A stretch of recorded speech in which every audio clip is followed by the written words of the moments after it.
খাবার জন্য নেই দানা আর বাংলাদেশ এসেছে ভারতকে ধমকাতে।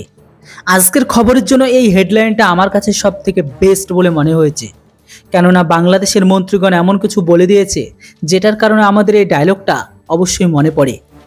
জানি না আজকের দিনে এই জনম দক্ষিণী বাংলাদেশটা নিজেদেরকে ভাবেটা কি, মুখে যা আছে সেটাকে নিয়ে ভারতকে নিয়ে স্টেটমেন্ট দেয়, কখনো ধমকি দেয়, কখনো আলোচনা করে, আবার কখনো ভারতের কাছে আর্থিক প্যাকেজ সহায়তা চায়। আজ তো বাংলাদেশ ভারতকে সোজাসুজি ধমকি দিয়েছে, ধমকি নয় বরং টাইম দিয়েছে।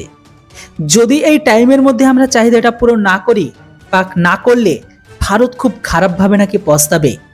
চলুন দেখে নি অবশেষে বাংলাদেশ ভারতকে কি ধমকি দিল। শুধুমাত্র ভিডিওটিকে শেষ পর্যন্ত দেখুন আর চ্যানেলটিতে নতুন হলে সাবস্ক্রাইব। আপনারা স্ক্রিনে একটা আর্টিকেলকে অবশ্যই দেখতে পাচ্ছেন। এই আর্টিকেলটিতে হিন্দুস্তান লাইভ পাবলিশ করেছে, যেটিতে স্পষ্টভাবে লেখা আছে ভারতকে সিদ্ধান্ত নিতে হবে যে তারা শেখ হাসিনাকে বাংলাদেশের হাতে তুলে দেবে কিনা। আসলে বন্ধুরা, খবর অনুসারে বাংলাদেশের অন্তর্বর্তী সরকার বিদেশমন্ত্রী তৌহিদ হোসেন তার বক্তব্য যে ভারত সময় থাকতে যদি শেখ হাসিনাকে আমাদের হাতে তুলে না দেয় তাহলে আমরা শেখ হাসিনাকে জোরপূর্বক ভারত থেকে তুলে নিয়ে আসব। এই মুহূর্তে শেখ হাসিনার উপর 100-রও বেশি কেস পড়ে গেছে। একা হাসিনার কারণে 600+-এরও বেশি লোক মারা যায়।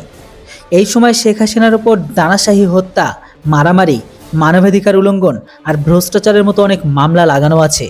তাই আমরা জানতন উপকারে হাসিনাকে চাই। হোসেনের বক্তব্য, ভারত যদি নিজের জিতে থাকে আর আমাদের কথাকে যদি না শোনে আর শেখ হাসিনাকে যদি ফেরত না দেয় তাহলে আমাদের সেনা ভারতে পাঠিয়ে কোর্টের অর্ডার নিয়ে শেখ হাসিনাকে আপনাদের চোখের সামনে থেকে তুলে নিয়ে আসব। আর যদি আমরা এমনটা করি তাহলে এতে ভারতের সম্মান ডাউন হবে।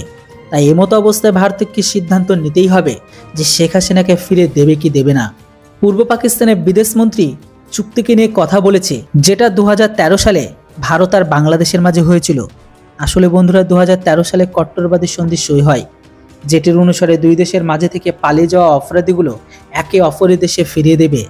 যদিও এই চুক্তিটির বেশিরভাগ ক্ষেত্রে আতঙ্কবাদীদের নিয়ে করা হয়, তবে শেখ হাসিনাকে নিয়ে ভারত সরকার কি সিদ্ধান্ত নেয় এটা তো সময় বলবে।